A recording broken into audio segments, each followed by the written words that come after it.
Na wasalimu katika jina la Bwana Yesu Kristo. Huku nikiamini Bwana angali anawalinda na angali amehifadhi. Tunamshukuru Bwana kwa ajili ya kutupa nafasi ingine tukaweze kuwa na ushirika wetu tena siku ya leo. Bwana akawabariki sana. Hebuni tukaweze kuomba kwa ajili ya usomaji na usikifu wa neno la Bwana, nikitumainia Mungu atakubariki, atakutana na haja za moyo wako na atakunenea maneno ambayo itainua imani yako na kukuinua, kukubariki katika haja za mioyo yao, haja za mioyo yenu. Hebuni tukaweze kuomba. Bwana wetu wa mbinguni, katika jina la Yesu Kristo, tena tumekuja kwa ajili ya ibada yetu ya siku ya leo, tukiomba ya kwamba Bwana wetu wa mbinguni utaweza, Mungu wa rehema, kutupa nafasi ya kuwa na ushirika na wewe. Bwana, ulisema ya kwamba utakuwa pamoja nasi mpaka mwisho wa dahari. Ulisema ukiwa upande wetu hakuna mtu ambaye anaweza, Mungu wa majeshi, kutustahimili. Ulitupa uwezo na nguvu na mamlaka ya kumiliki milango za adui zetu. Ulimwambia Petro ya kwamba milango ya kuzimu haitaweza, Mungu wa majeshi, kulishinda kanisa la Bwana. Na kwa hivyo tunaamini ya kwamba tumelindwa na wewe na tumehifadhiwa mbali na uovu na udhalimu wa shetani. Na hapa Bwana umetufikisha, tunakushukuru na kusema ni asanti kwamba bungali umewalinda wadugu na wadada, bungali umelinda kanisa lako katika vitongoji vyote vya dunia, na tunakushukuru ya kwamba tungali tunaendelea na maisha yetu kama Bwana ulivyokusudia. Asanti Bwana wetu wa mbinguni kwa kutulinda na kutupa afya wakati huu ambao ni mgumu, na wakati huu janga la corona limejaa dunia mzima. Na Bwana wetu wa mbinguni tunakushukuru kutijua ya kwamba Bwana hautatuacha, na wakati tutakaporudi pale kanisani tukiwa wote timamu, tutakushukuru Bwana kwa sababu ya kujua ni wewe na ni mkono wako uliweza kututenganisha na uovu huu. Pokea sifa Bwana wetu wa mbinguni, kwa sababu ya ibada yetu ya siku ya leo. Tunajiweka wakfu kwa ajili ya neno lako, kwa ajili Bwana ya kila kitu ambacho tunatumia hapa, ili kila Bwana mtambo ukafanya kazi yake. Lijalie ya kwamba neno ambalo Bwana litatoka katika kinywa changu litakuwa la baraka kwa wapendwa. Nami Bwana nikiomba utusamehe dhambi zetu na makosa yetu, na ututakaze nyoyo zetu, ili tukaweze kukubalika na wewe katika meza yako Bwana tunapokula na wewe. Njoo utupe mkate wa uzima wa milele, na utuponye magonjwa yetu yote, utupe haja za mioyo yetu. Bwana wetu wa mbinguni, tunakuamini katika damu yako tulipata msamaha wa dhambi na ukombozi na wokovu wetu. Na katika damu yako na katika mapigo yako tukaweza, Mungu wa majeshi, kupata pia uponyaji wetu. Na wewe ndiye Mungu unayetuponya magonjwa yetu yote. Kwa hivyo Bwana, tunaamini uponyaji wako na wokovu wako. Basi Bwana, njoo sasa tunapoanza kusoma na kulisikia neno lako, ukaweze kuchukua mamlaka, ukatuzungumzie, na ukaweze, Mungu wa majeshi, kutubariki mioyo yetu na kutufariji. Ndiyo maombi yetu, bariki usomaji na usikifu wa neno, katika jina la Bwana Yesu Kristo tunaomba na kuamini. Amen. And the church say amen. So, wadugu, Bwana wabariki. Hebu tukasome waraka wa kwanza wa Yohana mlango wa 3, na ule mstari wake wa 4 mpaka mstari wa 9, tukaweze kulisikia neno la Bwana. The letter of John, 1 John chapter 3 verse 4 to 9. And let us read the Bible in the name of Jesus Christ. I have a Swahili Bible, let us read. Kila atendaye dhambi afanya uwazi, kwa maana dhambi ni uwazi. Nanyi mnajua ya kuwa yeye alidhihirishwa ili aziondoe dhambi, na dhambi haimo ndani yake. Kila akaaye ndani yake hatendi dhambi. Kila atendaye dhambi hakumuona yeye wala hakumtambua. Watoto wadogo, mtu asiwadanganye. Atendaye haki yuna haki kama yeye alivyo na haki. Atendaye dhambi ni wa Ibilisi, kwa kuwa Ibilisi alitenda dhambi tangu mwanzo. Kwa kusudi hili mwana wa Mungu alidhihirishwa, ili asivunje kazi za Ibilisi. Kila mtu aliyezaliwa na Mungu hatendi dhambi, kwa sababu uzao wake wakaa ndani yake, wala hawezi kutenda dhambi kwa sababu amezaliwa kutokana na Mungu. Bwana abariki usomaji wa neno lake. Basi somo letu la siku ya leo ni lile ambalo tungali nalo. Tunaongea kuhusu kuzaliwa mara ya pili. You must be born again. That is our title of our message that has been going on. And I want to continue with the same thought of you must be born again, but still holding the inspiration of why many believers find it hard to live a true Christian life. Ingali nazungumzia kuhusu somo letu, lazima uzaliwe mara ya pili, lakini uhuisho wangu ni ule ya kwamba ni kwa nini waaminio wengi wanashindwa kuishi maisha ya kweli ya Ukristo. Kwa hivyo tuliona siku ile ingine ambayo tulikuwa tunaongea katika somo lililopita ya kwamba sisi sote pasipo kupenda na pasipo hiari yetu tuliweza kuzaliwa katika hali ya dhambi. Tuliweza kuzaliwa tukiwa watenda dhambi. Tuliweza kuzaliwa tamaa za dhambi zikiwa ndani ya mioyo yetu. Na basi pasipo shaka sisi ni watenda dhambi tunapotoka tumboni mwa wazazi wetu. Kwa hivyo tunakuja hapa tukiwa wenye dhambi. Na maandiko inasema katika kitabu ambayo tumesoma, atendaye dhambi ni umuasi. Na Yesu Kristo alidhihirishwa ili akaweze kuziondoa dhambi katika maishani mwetu. Na kwa hivyo Yesu Kristo kuja kwake kutuondolea dhambi na kutuondolea uasi tulionayo, basi hakuna mtu baadaye anatakiwa kuwa mtenda dhambi katika kanisa la Bwana, kwa sababu kazi ya kuondolewa dhambi ishafanywa na Kristo pale msalabani Calvary. Na kwa hivyo ni kuwakilishwa, si kupenda kwetu. Hatukupenda, hatukuchagua, ilikuwa si sisi kujipendea kwetu. Lakini nabii anasema ya kwamba pasipo chaguo letu na pasipo kuwa shida yetu, tulijikuta ya kwamba wazazi wetu Adamu na Eva waliweza kutuwakilisha katika dhambi. Katika ujumbe huu unaitwa Invisible Union ambao ulihubiriwa mwaka wa 65, nabii anasema katika paragraph 33, how did you come to do this? You were deceived into your first marriage to your adulterous parent, Eve. It is not your own fault. By natural birth, you come after Eve, who committed adultery, and that's the reason you was born adulterous. You were a sinner to begin with. You was deceived into it. You had it ain't your fault. You never did it because that little germ was in you, was to be you before the foundation of the world. God put your name in the Lamb Book of Life. See, brethren, nabii anasema it is not our fault to be sinners. It is not our choice that we were born in this world sinners, shaped in iniquity, and we came to this world speaking lies. Samahani.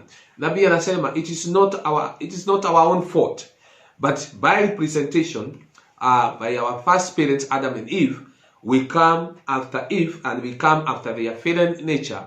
We are born sinners, adulterers. That was the prophet saying, and for that reason, that is why Jesus Christ had to come, because it was not our own fault. He had to come and make a way for us so that we can come out of it. So it is not our own fault to be sinners. And I want to believe that is the reason why our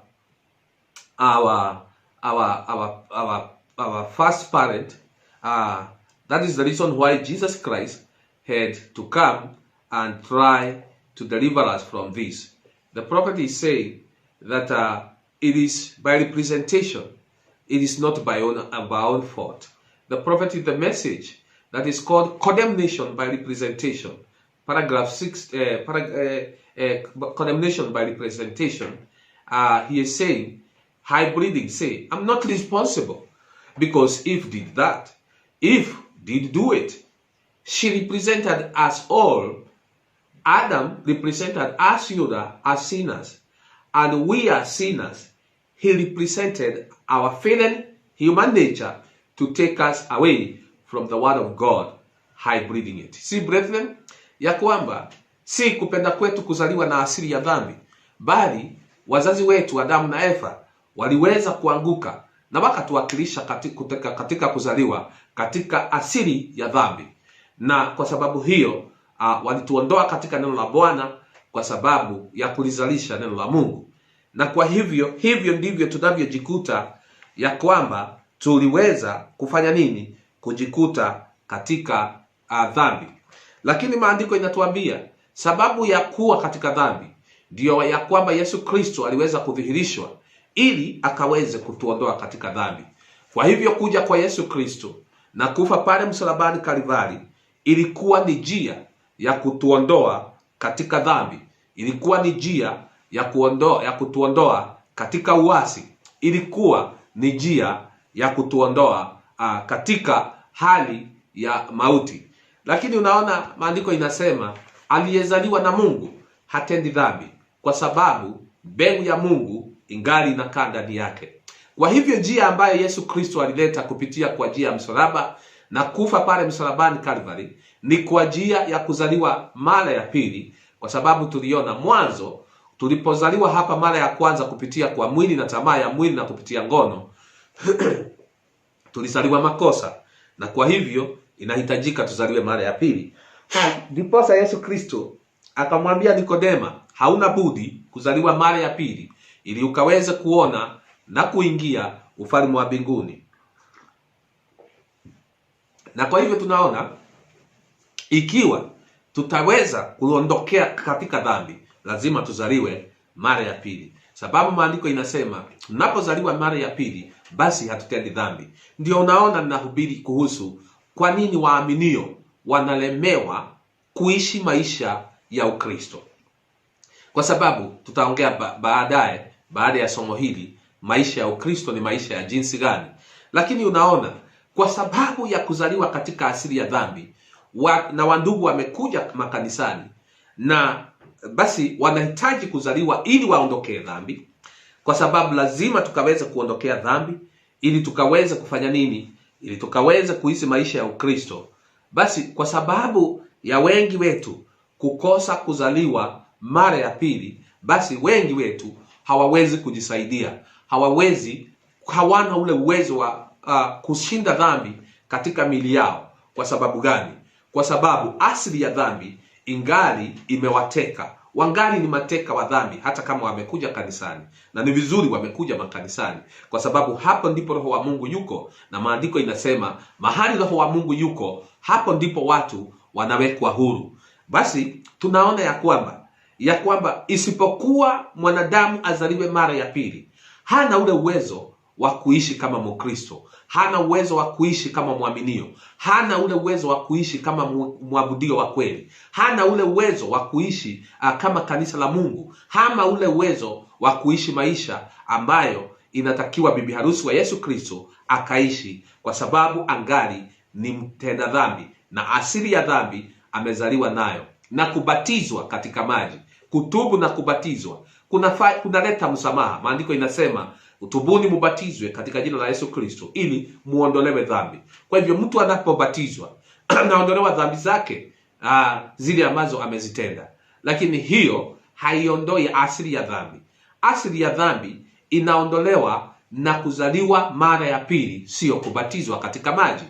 Basi tunaona nabii anasema hivi anapoongea kuhusu asili ya dhambi katika ujumbe huu unaitwa The Faith That Was Once Delivered to the Saints, ambao ulihubiriwa mwaka wa 53, paragraph 51. Nabii anasema, until that old carnal Adamic nature is killed in a man, he is still a sinner. Listen to this, brethren. Nabii anasema isipokuwa hiyo asili mzee ya kiadamu iliyo katika mwanadamu ikaweze kuuliwa, mwanadamu angali mtenda dhambi. That means, my brother, when you are still with that sinful nature in your life, you are still a sinner. Does not matter you are in the church, you have been in the church for too long, or you are calling yourself a Christian. Does not matter the office you hold in the church. You are still a sinner. That's what the prophet said. Until that old carnal Adamic nature is killed in a man, he is still a sinner.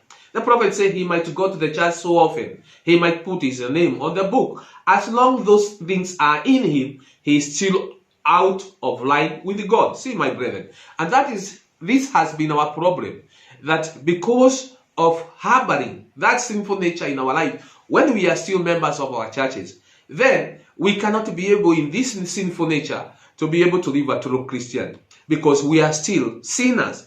And you don't expect a sinner to be able to live a true Christian life. And how can you know that you are still a sinner in the church? If you are not born again, you are in for a sinner that is a member of our church. Because the prophets say, until that carnal Adamic nature is killed in a man, he is still a sinner. So it does not matter what you do to the church. Let us awaken to the reality. Let us get this revelation that we must be born again. And let us shake ourselves from the deception and delusion of Satan that to join a church or to be in the church that you are going to heaven. I want to tell you, as I have told you earlier, without the new birth and the baptism of the Holy Ghost, you will never go to heaven and you will never go to the rapture. You can check in the last quotes that I gave in my last sermons. So the prophet continued to say this, talking about that sinful nature, that God cannot even work with you when you have that nature, because the prophet is calling that sinful nature the spirit of the devil. And when you have the spirit of the devil and you are not born again, you don't expect God to work with you or to work through his word through you, because you are still a sinner. The prophet says this in the message, the unity of one God in the one church, which was preached in 19. I don't see when it was preached. It's not written. I've not written it here, but it is paragraph 71 of the message, the unity of one God in one church. The prophet is saying here, how can he work with you when you have the nature of the spirit of the devil is in there? You see, my brother, that Adamic sinful nature is a spirit of the devil. And the prophet is saying here that God cannot work with you when you have that sinful nature, because that sinful nature is the spirit of the devil. And the prophet say, how can he work with you when you have the nature of the spirit of the devil is in there?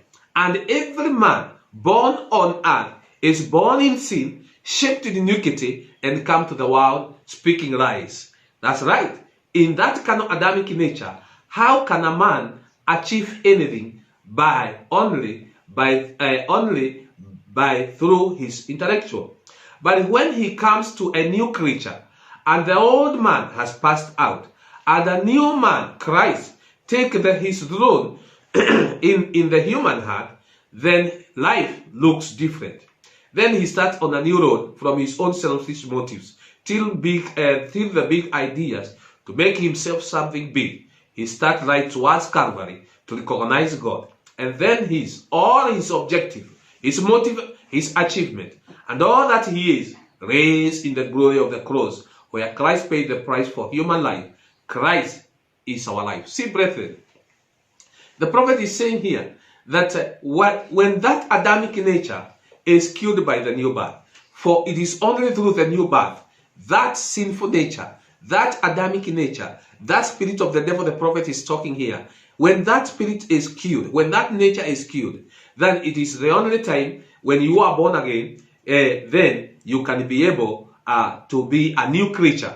It is when you receive that experience of the new birth. The prophet is saying here that then you become a new creature, and the old man has passed away, and then Jesus Christ is born in your heart.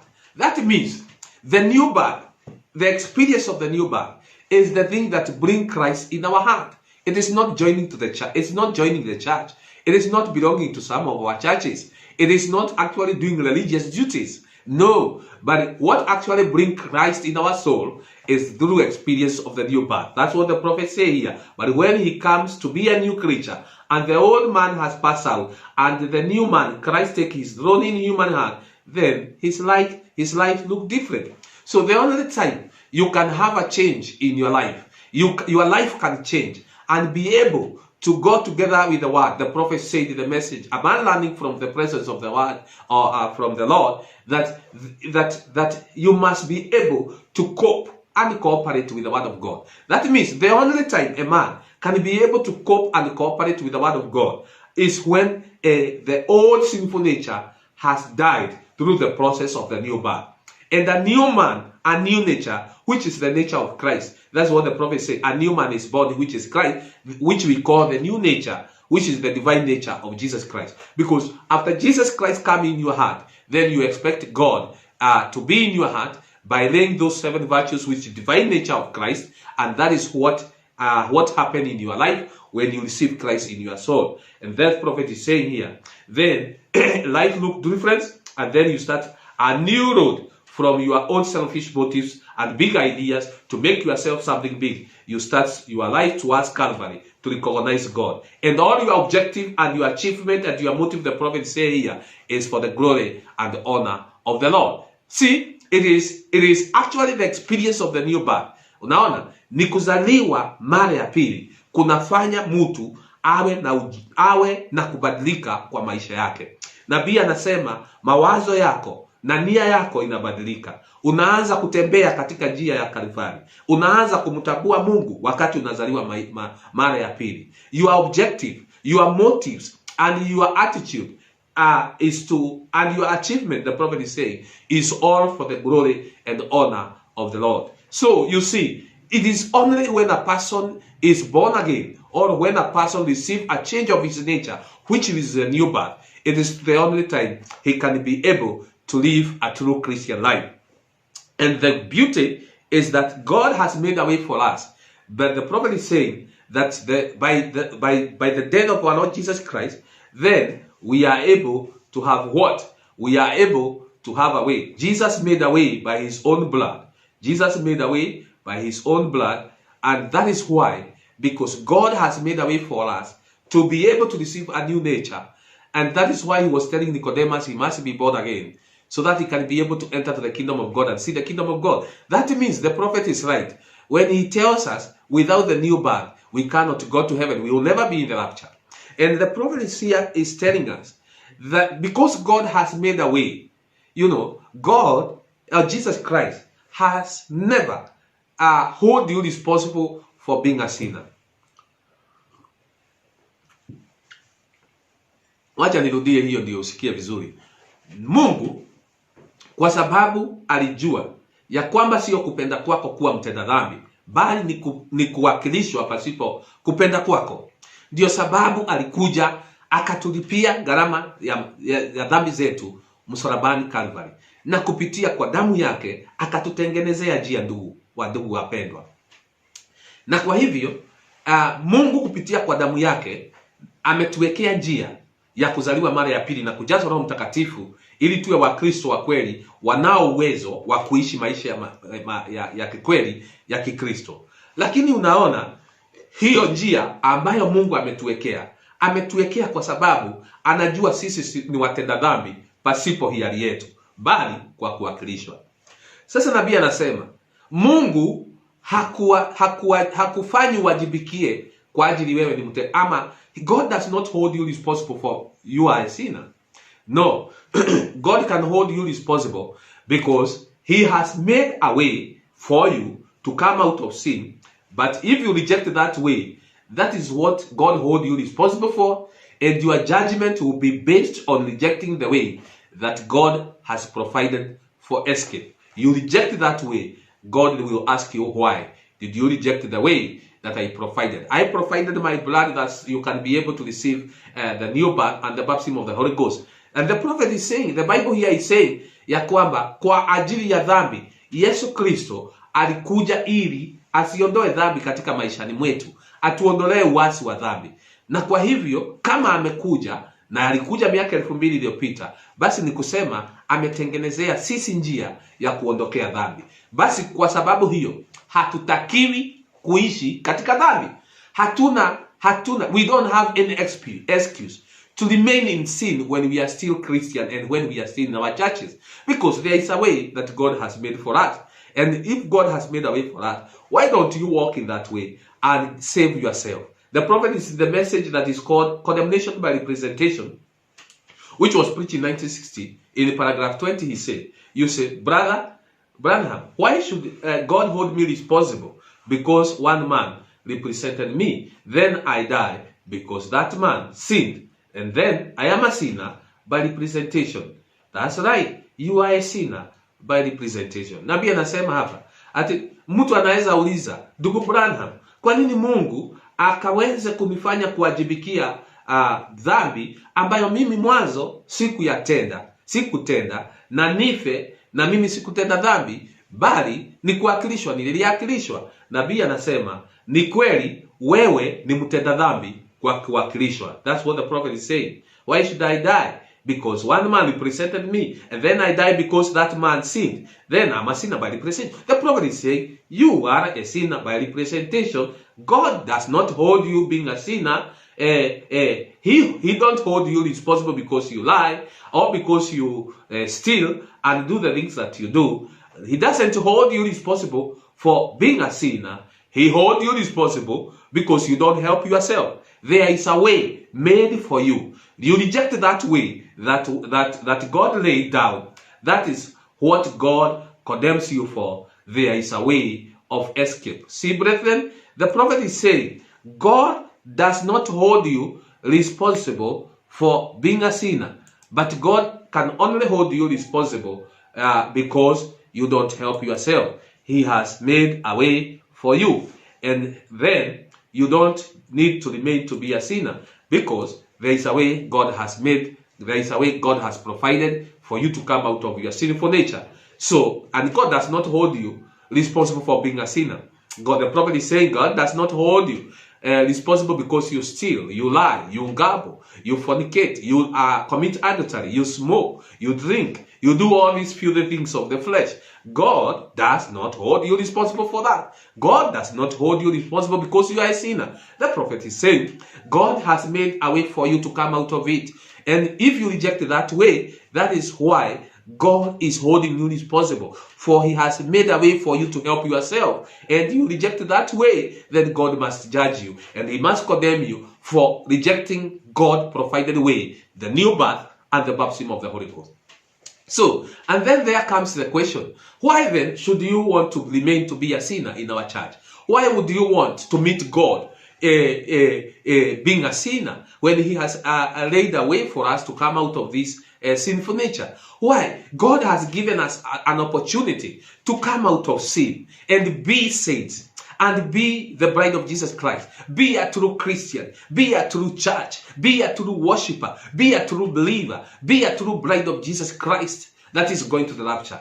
God has given us an opportunity through Jesus Christ. The prophet is asking that you don't have to be a hypocrite in our church or a sticking sinner in our church when God has made a way for us. Hautakiwi kuwa mgaga wa dhambi. Hautakiwi kuwa mnafiki kanisani kwetu, kwa sababu Mungu ametutengenezea njia kupitia kwa Yesu Kristo. Sisi zote tumepewa nafasi ya kuwa watakatifu, ya kuwa wa Kristo, na sio wanafiki na watenda dhambi ambao wananuka katika makanisani mwetu.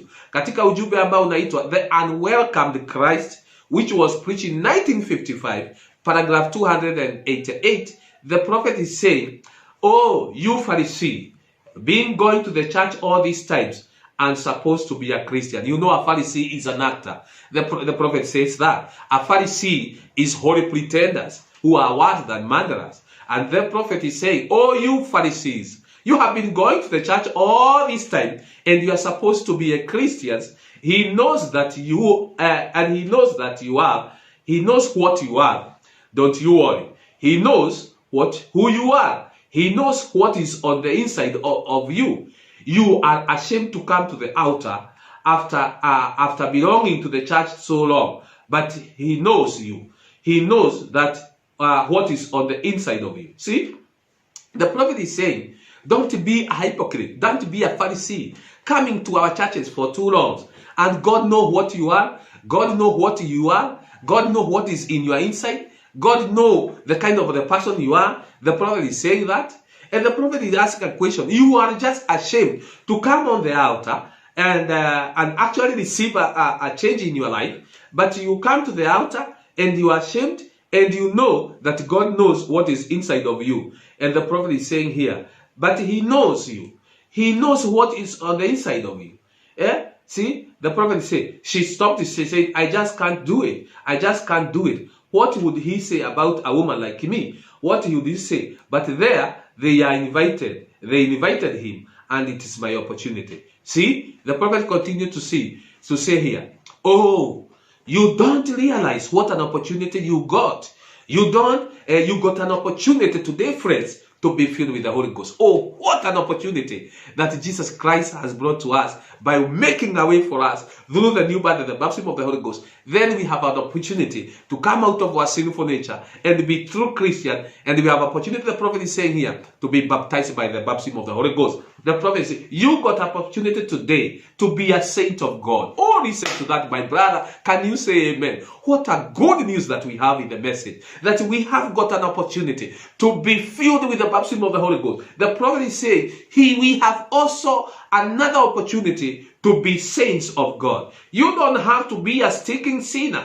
You can be a saint. Listen to this, my brother. You don't have to be a stinking sinner. God has given you an opportunity, and God has provided a way for you to be filled with the baptism of the Holy Ghost, and also to be a saint that will go to heaven, that will be in the rapture. Oh, nabii anasema hautakiwi kuwa mwenye dhambi ambaye ananuka katika makanisani mwetu. Hautakiwi. The prophet say, you can be a saint. You don't have to be a hypocrite. You don't have to be a church attender and not a Christian. See?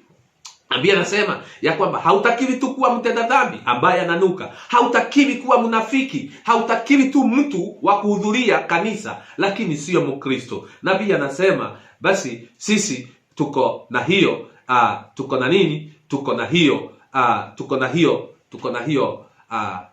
nafasi ya kuwa Wakristo wa kweli. See, brethren?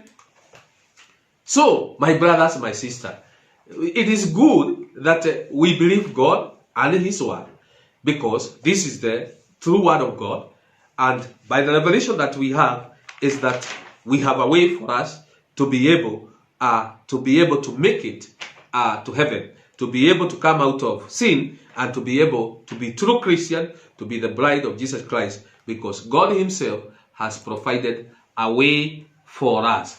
He has given us a way out of this condition. So, my brethren, the prophet says here that you cannot be able to live a true Christian life in this condition of sin. We are born sinners by our parents. It is not our choice. It is not our own fault. And because we are born in this sinful condition, then we must be able to do what? We must be able to actually be able to come out of this sinful condition that we are in. And the prophet here, he is trying to actually show you how he was himself born in sinful nature by his parents, and how through the new birth, he was able to come out of this sinful nature. A quote we have read several times. Listen to this, brethren. In the message communion, the prophet is trying to narrate, or the prophet is trying to tell you, ya kwamba, ijapokuwa, ya kwamba, tumezaliwa katika hali hii ya dhambi na wazazi wetu pasipo kupenda kwetu, na tukazaliwa tukiwa katika asili ya dhambi.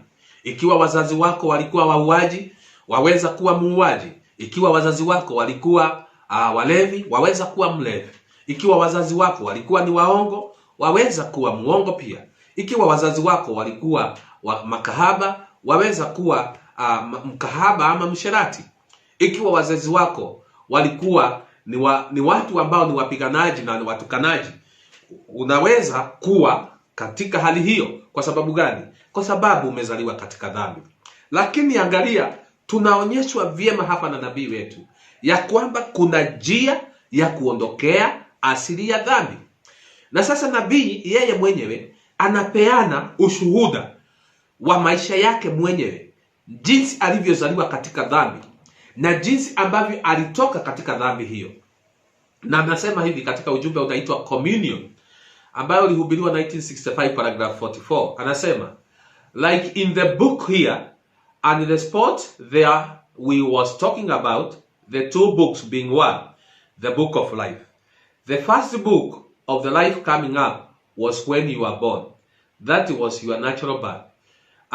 But one time back, But then one time, way back down in there, I was a little grain of life, as I have explained to some of our young sisters at the house this afternoon. See, there is a little grain of life lying there, which you would wonder, where did it come from?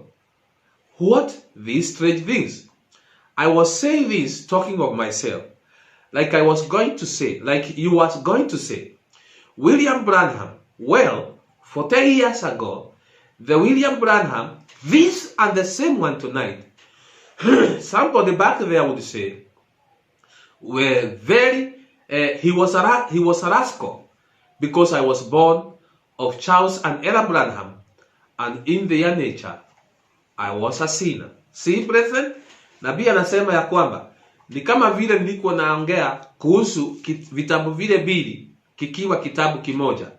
Maisha yako ya kuzaliwa pale mwanzo yalikuwa ni kitabu cha uzima wa milele.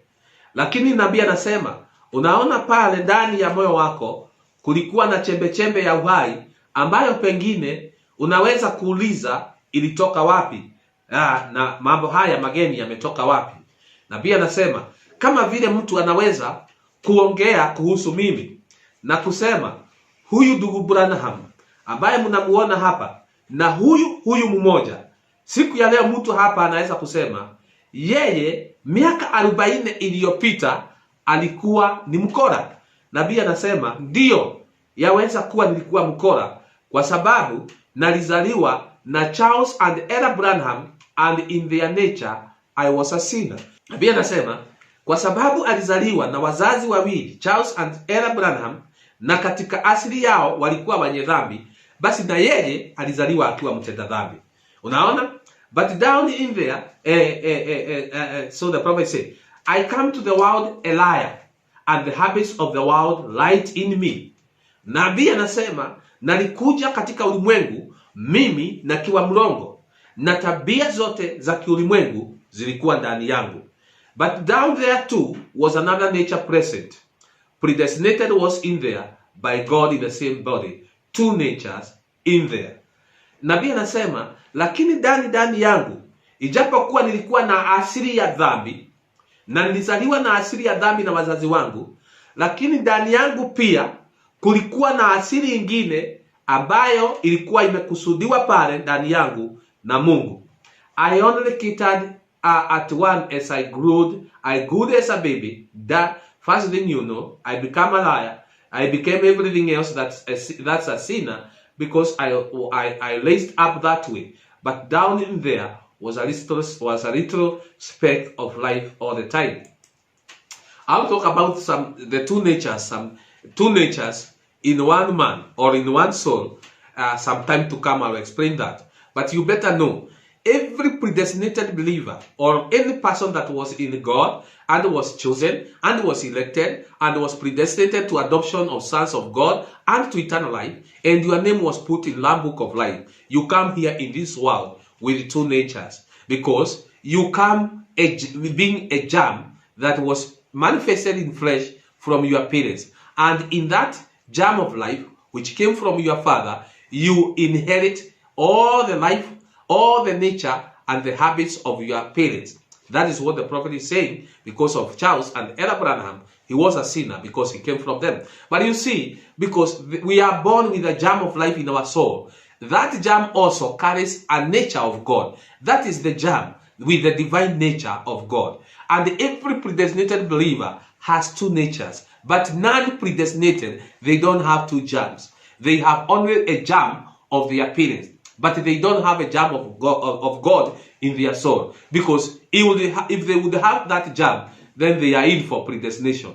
That means the only way you can prove that you are a predestinated believer is to have two natures. One of your parents and the germ of God which came from God, which is another nature. Because when you are born again, as we are going to see what the prophet is saying here, when that other germ, when the germ of your parents dies, which is the sinful nature, and the germ of God, by the watering of the Spirit of God, come up and you are born again, and then you come out of that sinful nature, you become a new creature in Jesus Christ. It is the new birth which can bring this process out. It kills that sinful nature, the germ of your parents. And it brings up into germination the germ of God, which is a proof of your predestination. So the prophet explained it clearly, and he said that he was having another nature deep inside his soul. He explained it in paragraph 49 of the same message, Communion, and he said, what was it? See, there was another William Branham, a little spot of eternal life down there, from the genes of God, the Word of God that was placed in there. Now one day, as I walked on, that voice talking, don't never smoke, drink, so forth, and the young fellow and the young fellows and all. I got older. See, there was something moving, but yet all at once I looked up and said, I'm not the son of Charles and Ella Branham. There is something calling, like my little ego. I'm not a chicken. There is something up yonder somewhere. Oh, great Jehovah, whoever you are, open it up. I want to come home. There is something in calling. Then I was born again. That little life that was laying there, the life of the water was poured upon it, and it began to grow, and the old life was forgiven and put in the sea of forgetfulness to never be remembered against me no more. Now we stand justified as though we never had sinned in the presence of God. Listen to this, brethren. It's very beautiful to understand this message. The prophet is saying, though he was born a sinner, and though in the germ of his father and of his parents he was a sinner, he had a sinful nature, but God has laid a germ of the Word of God in his soul. And when that germ of life, when the waters of the Word of God and the Spirit of God hovered upon that germ of life, which was in him, it was the same germ of life that God would speak to that germ of life, and he said that something was calling him. Sijui kama hiyo unaelewa. Unaona, nabii anajaribu kuzungumzia ya kwamba ijapokuwa alizaliwa mtenda dhambi na wazazi wake, lakini ndani ya nafsi yake kulikuwa na chembe ya neno, kulikuwa na chembe ya Mungu. Kama vile mtoto wote lazima ni chembe ya baba yake, na baba yetu ni neno la Mungu, na baba yetu ni Mungu mwenyewe. Kwa hivyo kila mtoto wa Mungu ana chembe ya uzima wa milele ya Mungu ndani ya nafsi yake. Nabii anasema kwa sababu ya kuzaliwa akiwa mtenda dhambi, alishughulikia ile chembe ya dhambi. Lakini wakati wowote angesikia Mungu akimwambia, usikunywe pombe, usifute sigara, usiharibu mwili wake na wanawake, kwa sababu nitakuja kuutumia. Kwa sababu nabii anasema alikuwa Mungu anazungumzia William Branham, ule mwingine alikuwa katika hiyo chembe ya Mungu. Alikuwa ni kama William Branham wawili. Mmoja alizaliwa na wazazi wake alikuwa ni mtenda dhambi, lakini kulikuwa na mwingine alikuwa azaliwe na Mungu baadaye kupitia kwa kumwagiwa maji ya neno la Bwana na uzima wa milele na Roho Mtakatifu, na akazaliwe mara ya pili na awe kiumbe kipya. Sababu hapa anasema kulikuwa na kitu kinaniita, kama vile tai mdogo, kama vile nimewahi kusema ya kwamba ni Yehova akikuita. Ni Yehova akikuita. Na nasema basi mimi si kuku, ya kwamba mimi ni mwana wa Mungu. Na nasema ya kwamba wakati nilipozaliwa, ile uhai ulikuwa umelala katika ile mbegu ambayo ni ya uzima wa milele. Ilipomwagiwa maji na ya uzima, ilianza kukua, na hapo nikazaliwa mara ya pili, na yale maisha ya kale yakasamehewa na yakatiwa chini ya bahari la usaulifu. Ni ya kwamba haiwezi kukumbukwa tena ya kwamba mimi nilitenda dhambi. Nimehesabiwa haki, na mimi ninaonekana sijawahi kutenda dhambi mbele za Mwenyezi Mungu. Unaona, ni wakati ambapo umezaliwa mara ya pili, wakati asili ya dhambi inapoondolewa katika maishani mwako, na wakati ambapo maisha hayo yote ulikuwa umeishi katika dhambi yanawekwa katika ziwa la sahurifu. Na basi baada ya kuzaliwa mara ya pili, na maisha yako ya kale yanaingia chini ya bahari la usahurifu, unahesabiwa haki. Na pia anasema unakaa kama mtu ambaye hajawahi kutenda dhambi mbele ya Mwenyezi Mungu. Nabii anasema basi hapo unahesabiwa haki na unakaa mbele ya uwepo wa Mungu. Nabii anasema ya kwamba kwa sababu hiyo kwa sababu hiyo hakuna kitu anaweza kujivunia kwa kuzaliwa kule kwake kwa kwanza, kwa sababu katika kuzaliwa kwake kwa kwanza alizaliwa akiwa mtenda dhambi, lakini kwa kuzaliwa kwa pili alizaliwa akiwa mwana wa Kristo. Unaona, the prophet is showing you clearly of the two stages of life of every man. That one stage you came in this world, the first stage of your life, the natural birth, you came in this world being a sinner. But there is another nature preserved by God in that germ of life which is in you. And in that nature, when you receive a new birth, that nature starts to grow in your life, and then you become a son of God by the new birth. So the prophet is saying here in the message, when he's trying to explain that too, he is saying here in the message, the power of transform, which was preached in 1965, paragraph 306. The prophet is saying, now transforming.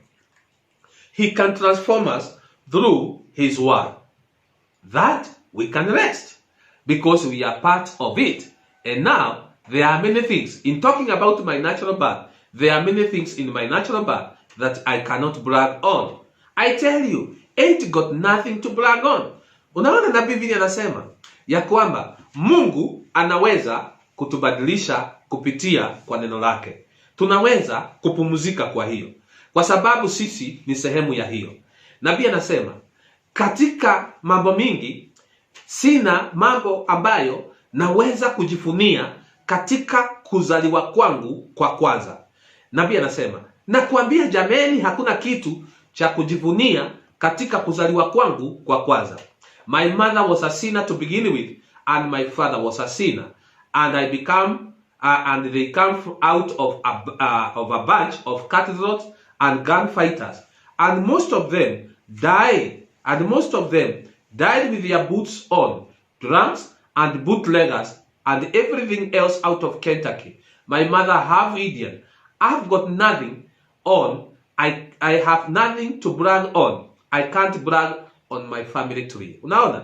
Nabii anasema ya kwamba kwa hana kitu cha kujivunia, kwa sababu katika kuzaliwa kwake alizaliwa na mama yake alikuwa ni mtenda dhambi, na akazaliwa na baba yake ambayo pia alikuwa ni mtenda dhambi, na katika asili yao watu hawa walikuwa ni watu wa kukatana shingo na watu wa kuuana na bunduki, na wengine walikufa na viatu vyao wakiwa katika vita ama wakiwa walevi na wauzaji pombe, na mama yake alikuwa ni nusu mwindi na hakuna kitu hata kimoja.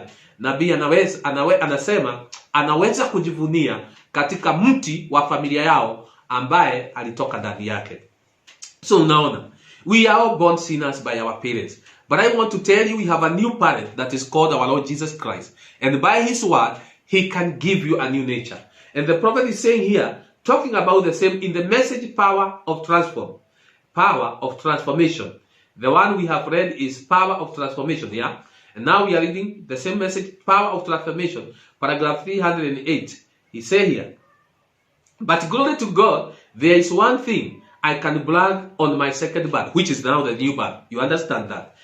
In the first he said there is nothing he can brag on his first natural birth, because he was born of a mother and a father who were sinners, and they came from a gunfighters family, bootleggers, and they died on their shoes, drunkards. And he said here, there is nothing in the family tree he would brag on. But here he say, but glory to God, there is a thing I can brag on my second birth, which came from Jesus Christ. See, my brother, the second birth, you cannot receive it from your father, your mother, your church, your pastor, your elders of your church, all your church members. This second birth, you can only receive it from the Lord Jesus Christ by his word. So the prophet is saying, glory to God, but there is something I can brag on my second birth, which comes from Jesus Christ. That means when you are born again, Jesus Christ becomes your father and your mother, your new parent, the word of God. That's what the prophet said in the message. You must be born again. for he is my father. This is what the prophet is saying. My second birth, which came from Jesus Christ, I can brag on that parent. Oh, hallelujah. Let Jesus Christ be your new parent by the new birth. Receive the new birth. And then call Jesus your father, your mother, your brother and sister. As we sing, he is everything to me. He, Jesus Christ, can only be everything to you if you are born again. If you are born of his word, if you are born of his spirit, he is everything. He's everything to me. He's my father, my mother, my brother, and my sister. He's everything to me. Jesus can only be your mother and your father and your new parent and your brother and your sister if you are born again by him. And he becomes your new parent. The prophet is saying here, I can brag on that parent that we have. For he is my father, he is my savior, he is my redeemer. I can brag on everything that he has done for me. Because now I become his son. Are you seeing, my brother, that the prophet is saying, because he was born again, he became a son of God. So when do you become a son of God? It is when you actually when you are born again. So without that new birth, does not matter how much you have been in our churches, you are still not yet confirmed your sonship. You are not a son of God. You cannot call yourself a son of God. We can say you are in the process. But until you receive the experience of the new birth, the prophet here is saying, you are not yet a son of God. I'll give you some 2 quotes after this to confirm. It is only through the new birth you can be a son of God. So the prophet is saying here that God, Jesus Christ, because he gave him the new birth, he became his parent, he became his father, he became his savior and redeemer. And I can brag for everything he has done for me because now I become his son. I am no more son of Charles Branham. I am a son of Jesus Christ. That's right. I can brag on my birth now. I can't brag on my first birth. There is nothing. I am ashamed. But I'm not ashamed of my second birth. No. I am not ashamed of my second birth. How did he do it? By the washing of the water by the word. See? Nabii anasema ya kwamba, na sasa mimi sioni shaka. Ninajifunia kuzaliwa kwangu kwa pili, ambapo nilizaliwa na Yesu Kristo. Sasa nikawa mwana wa Mungu. Mimi sio tena mwana wa Charles Branham. Mimi ni mtoto wa Mungu. Na sionei aibu kuzaliwa kwangu kwa pili. Hapana. Sionei shaka ama sionei ubaya kuzaliwa kwangu kwa pili. Kwa sababu ilitendeka kwa njia gani? Kwa kuoshwa na maji ya neno. Oh, praise the name of living God. So brethren, the prophet is saying he became a son of God just because he received the experience of the new birth. And do you know the only way you can be a son of God is through the new birth. The prophet here is saying to confirm that in the message which is called "It Is I," which was preached in 1960. It is I, 1960, paragraph 47. Every man that's come to God. God to be born again of the Spirit of God. Then you are sons and daughters of God with an experience. Something in there that God lives and you know he is real. That's the real son and daughter. That means, my brother, my sister, even to confirm that you are a son of God. Don't call yourself a son of God because you are a religious person, or because you belong to one of our churches, or you are a member of our churches.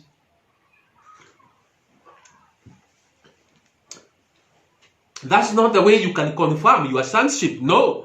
The prophet say it's only the new birth. The prophet say when he was born by his parent, he was a sinner. But when he received the second birth by Jesus Christ through his word, he became a son of God. And God, Jesus Christ, became his father, became his mother, became his new parent, became his savior and redeemer. And you see, my brother, to call God your father, your mother, to call God your savior, your redeemer, your healer, you don't have that right until you receive the new birth. That's why the prophet is saying here, every man that comes to God must be born of his spirit, and you are sons and daughters of God when you receive the experience of the new birth. You see, my brethren, and say, the prophet, it's that real experience of the new birth that give you a life to know that you are a real son and daughter of God. So you cannot say that you are a son of God just because you belong to church, just because you are a religious person, just because you know the message, but because you have received the experience of the new birth. The old sinful nature has died. The old man has passed away. And then a new man, which is Jesus Christ, the nature of God, is born in you. Then you call yourself a son of God. So the prophet here is saying, if you are a Methodist, and a son of God, amen, you are a Methodist son of God, you are a Pentecostal and a son of God, all right, but don't be a grandson Methodist, a grandson Pentecostal. Listen to this, be a son and daughter by the birth, the new birth, the supernatural birth, the Holy Ghost baptism in your heart. Then you are sons and daughters. Listen to this, brethren, very important. Don't be a religious person in our churches without the experience of the new birth. Because with that, living in that condition, you are just a religious person and a church attender. But the prophet is saying, the only way you can be a son or daughter of God is by the new birth, the supernatural birth, the Holy Ghost baptism in your heart. Then you are a son and daughter of God. So, brethren, I confirm that to show you clearly, clear cut, without a shadow of doubt, you are not a son of God without a new birth. Because only a new birth that can produce a relationship of a father and a son between you and God the Word. Only the new birth that can give you that relationship. What a confirmation by the new birth that God is your Father. He is your everything. When you receive there are many people in our churches, but because they have never received the new birth, they are just religious. They are good brothers and sisters. But we must tell them, they must receive the new birth, experience in the baptism of the Holy Ghost. Because you don't have a legal right to call God your Father if you have not received the new birth. Because the only thing that can give you this spiritual relationship of a father and a son is because you have received the experience of the new birth. Why do you call your parents mother and father? It's because they gave you a natural birth. And when God gives you the second birth, which is the new birth, supernatural birth by the baptism of the Holy Ghost, then you have a legal right to call God your Father, because it is only a new birth experience which can produce that kind of a relationship. That is what the prophet said in the message, Is Your Life Worthy of the Gospel, which was preached in 1963, paragraph 108. The prophet is saying here, Christians, you must have a personal relationship to God. In order to be a son of God, you must become relation to God. Ati Wakristo lazima muwe na uhusiano wa kibinafsi na Mungu ili muwe watoto wa Mungu. Lazima muwe na uhusiano wa Mungu. Then listen to this. You must become a relation to God. He must be your father in order for you to be a son. And only his sons and daughters are saved, not members of a church. Oh, listen to this, my brother. Can you say amen, my brother? Listen to this. The prophet is saying here, wapendwa wa ndugu, lazima muwe na uhusiano na Mungu. Na ili Mungu awe baba yenu, lazima muwe na uhusiano na yeye, ili yeye awe baba yenu na nyinyi muwe wanawe. Kwa sababu ni wanawake na binti wake peke yake ambao wanaokolewa, sio washirika wa kanisa. That's what the prophet is saying here. He said he must be your father in order for you to be a son. For only his sons and daughters are saved, not members of the church, but sons and daughters. That is there is only one thing that can produce that, and that is the new birth. The new birth is the only thing that will produce relationship to God. Is that right? Sons and daughters. Oh, how I love that. Because I remember that day I received the experience of the new birth and the baptism of the Holy Ghost, and I know for sure, deep in my heart, that I am a son of God. And I know that after this life, there is a new life that is waiting for me after the rapture. So you must have this experience, my brother. The prophet is saying, there is nothing in this world can give you a right to have a relationship with God being your father and you being a son of God, a heir of all redemptive blessing, unless you receive the new birth to be a son or daughter of God. The prophet is saying here, only the new birth that can produce this kind of a relationship, and then you become a son and daughter of God. The prophet is saying, the new birth, the only thing that can produce this relationship is the new birth. Oh, how we are supposed to go for the new birth and the baptism of the Holy Ghost. But listen, my brother, the prophet has said something here. You know, the only people who are going to be saved and to receive this kind of experience of the new birth is not members of our churches, but sons and daughters of God. The prophet has said he never came to save members of our churches. He came to save sons and daughters of God. So how do you know that you are a son and daughter of God? It's because you are a seed of God. That means only a seed of God can be reborn. In non-seed, you cannot be reborn. That is why Judas could not go in the upper chamber to receive the new birth and the baptism of the Holy Ghost, which came in the day of Pentecost. Why? Because he was not of God. He came from hell and he was going back to hell. Jesus had testified of him that I know you are 12, but one of you is of the devil. Is the son of perdition. He came from hell and he's going back to hell. How could you expect that kind of a person like Judas to go to the upper chamber and receive the new birth and the baptism of the Holy Ghost, which the prophet say was given to them in one act? And see, brethren, so it is the same. If you are not a son of God, does not matter you have in our churches. If you are a make-believer or a non-believer, you will never receive this kind of experience because you are not seed of God. It is this new birth is only for the seed of God, which are the sons of God, which were in him before the foundation of the world. Perhaps I confirm that in the message that is called Simonian Church Age, chapter 4, church book chapter 4, the prophet is saying here, let me read the whole paragraph and then I come to the main point. The prophet is saying here, now we are coming to a conclusion.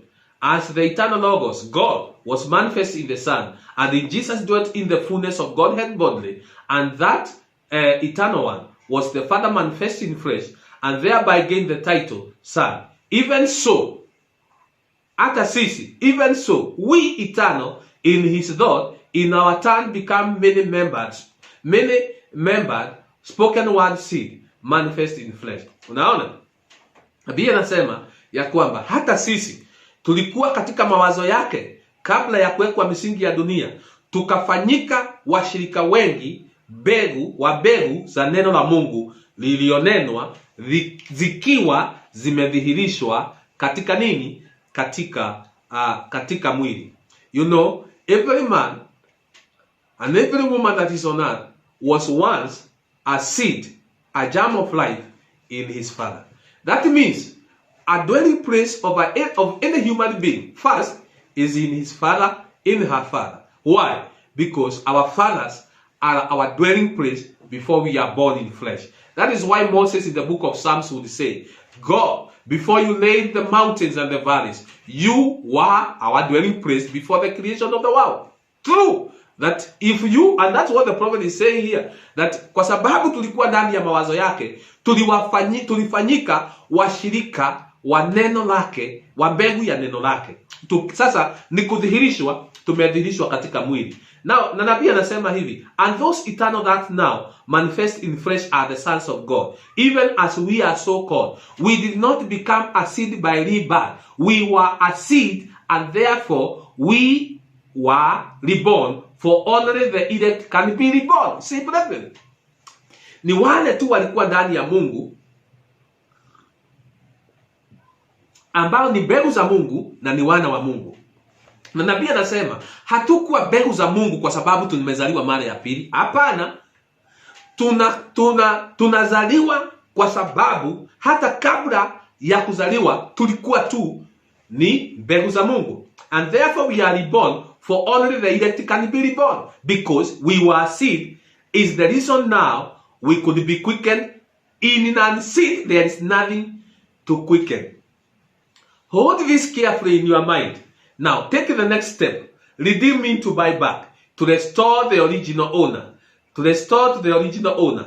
God, by his death, the shed blood, brought back his own. He bought back his spoken word seed. The bride, my sheep hear my voice, word, and follow me. You are always were a sheep. You never were a pig or a dog turned to a sheep. That is impossible, for every kind of life produces the same kind the same kind, and there is no change of species. As we were in the thoughts of God, then expressed in phrase, and there to come a day when we would hear his voice, the word, and hearing the voice become aware of our Father calling us, and we recognize that we are sons and sons of God. We heard his voice, and we cried out as he did the prodigal son, "Save me, O my Father, I am returning to thee." See, brethren, na nabii anasema sisi hatui wana wa Mungu kwa sababu tunazaliwa mara ya pili. Hata kabla tulikuwa wana wa Mungu, tulikuwa tugali mbegu za Mungu ndani yake, na kwa sababu tu mbegu za Mungu, ndio sababu tuna uwezo wa kuzaliwa mara ya pili. Nabii anasema wale ambao si mbegu, hakuna kitu cha kuhuisha ndani ya mioyo yao wakaweze kuzaliwa mara ya pili. Na kama hauwezi kupata ujuzi wa kuzaliwa mara ya pili, I don't want to scare you, but I want to tell you the truth. If truly you cannot receive the experience of the new birth and the baptism of the Holy Ghost, then it is you are not a seed of God. But if you are a seed of God, you are in God before the foundation of the world, and you have a germ of life that is in your soul. Then the prophet is saying here that you can be reborn, because that seed that is in you is able to be quickened by the baptism of the Holy Ghost, and you receive a new birth because you are a seed of God. The prophet say, in non-seed there is nothing to quicken them. And he said, the prophet here, God came to redeem his own that was in him. That's what the prophet is saying here. He shed the blood the blood bought back his own. He bought back his spoken word seed, the bride. Unaona?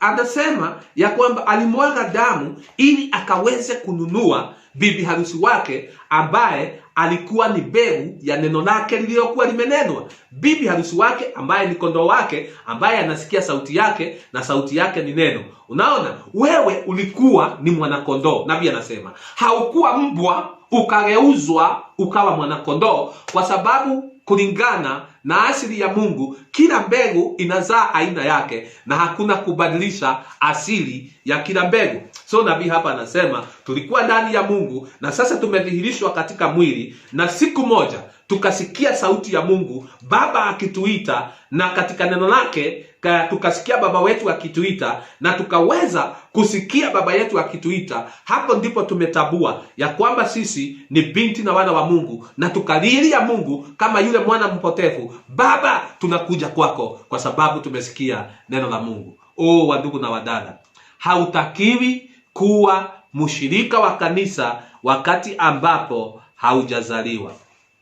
Unatakiwa kuwa tu mshirika wa kanisa kwa sababu umepata ujuzi wa kuzaliwa mara ya pili. I want to give you something else. Hallelujah. Are you happy, my brethren? God will bless you, my brothers.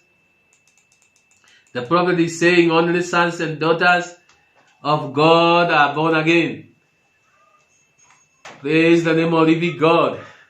So we are born. Najua nabii hapa anasema ya kwamba shida ile tuko nayo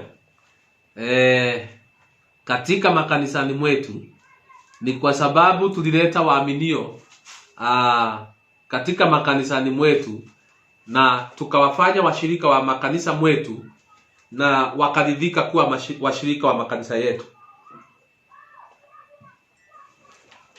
Lakini hii ni makosa ilifanywa na sisi wahubiri. That's what the prophet is saying. It's a mistake that we are doing, we preachers, the pastors, the shepherds. And we should not do this. The prophet is warning that we should not do this. The prophet is saying, many times, we take a lot of people who have never believed on the Lord Jesus Christ. They have never received the experience of the new birth. and we bring them to our churches and make them members. And these members, without the experience of the new birth, they cannot be able to live a true Christian life. They will profess Christianity, but they will go and steal and lie. They go and commit adultery. They go and fornicate. They go and smoke and drink. They will go and gamble. They will do all these things of the flesh. Because why? They have not received a change of their nature. And until they receive a change of their nature, and a new nature they receive through the new birth, then they are able to live a true Christian life. But until then, they will profess Christianity, and they will never be able to live a true Christian life. And so the prophet is saying here in the message Kadesh Barnea, which was preached in 1956, paragraph 32, the prophet is asking a question here. Listen to this, my brethren. Could you imagine a pig? The pig will go to the pile of manure and he will eat. Don't blame him. He is a pig, and that's what makes him do it. Better you'll never get a lamb to do that, because there is two natures. The pig has one nature and the lamb has another nature. And as long as you could keep that same nature in that pig, no matter how you try to clean him up, he will never be, he will be the same nature, because he is a pig to begin with. Unaona? Nabii anasema hapa, unaweza kufikiria nguruwe ataenda kwa mbolea na atakula. Nabii anasema, usimshutumu, don't blame him. He is a pig, and that's what make him do that. Ati ya kwamba yeye ni nguruwe, na akiwa ni nguruwe na asili ya nguruwe iko ndani yake, yeye atagaagaa katika mbolea na atakula katika mbolea yake. Lakini nabii anasema hapa, lakini huwezi kumuona mwanakondoo akifanya hivyo, kwa sababu yeye ana asili tofauti na ya nguruwe. Nguruwe ako na asili tofauti na ya kondoo, na kondoo ako na asili tofauti na ya nguruwe. Na nabii anasema, mradi tu nguruwe umeweka asili yake ndani yake, na hata ijalishi umemuosha namna gani, utamuona baada ya kumuosha. Nabii alisema pahali pengine, hata kama ungemvalisha suti ya teksudu, baada ya kumuosha na kumpaka manukato na kumpaka rangi, nabii anasema utamuona nguruwe huyu akienda na kugaagaa katika mbolea na kula kinyesi chake, kwa sababu kitu ulifanya ni kumuosha juu, lakini ndani ya asili yake angali ni nguruwe anayependa mbolea. Kwa hivyo nabii anasema, usimshtumu unapoona ukimuosha na alafu anarudi pale kwa mbolea na anagaagaa katika kinyesi chake. Nabii anasema sababu anafanya hivyo ni kwa sababu wewe ulimuosha tu, si kumbadilisha, ulimbadilishia asili. Na kwa sababu hivyo nabii anasema, tukienda tulete waaminio, watu ambao ni watenda dhambi, wameamini Kristo na wamebatizwa katika jina la Yesu Kristo kwa ondoleo la dhambi. Nabii anasema asili ya dhambi, katika ujumbe unaitwa Future Hope, asili ya dhambi igali ndani yao, na kwa hivyo wanatakiwa kutakazwa na wanatakiwa kuzaliwa mara ya pili na kujazwa na Roho Mtakatifu, ili asili ya dhambi ikawaondokee kabisa. Ni kama muaminio ambaye hajazaliwa mara ya pili. Ni kama mhubiri kumleta nguruwe katika kanisa na kuiosha na kuivalisha nguo na kuipaka mafuta, alafu baadaye inagaagaa, inarudi kwa kinyesi chake na inakula. Kwa sababu gani? Ni asili ya nguruwe, ni nguruwe. Nabii anafanya mfano hivyo na anasema hivi, and therefore a lot of times we take people and bring them in the church and so forth like that, make them members where they have never become saved. Hiyo ndio shida ile tumefanya sisi wahubiri. Tunawaleta watu wengi makanisani mwetu, na watu hawa hawajaamini na hawajaokoka, na tunawafanya washirika wa makanisani mwetu. And that's the reason today that we have such a mix is in the face of the people. Na ndio sababu tuko na kusanyiko la aina lile tuko nalo mbele ya macho ya wapi.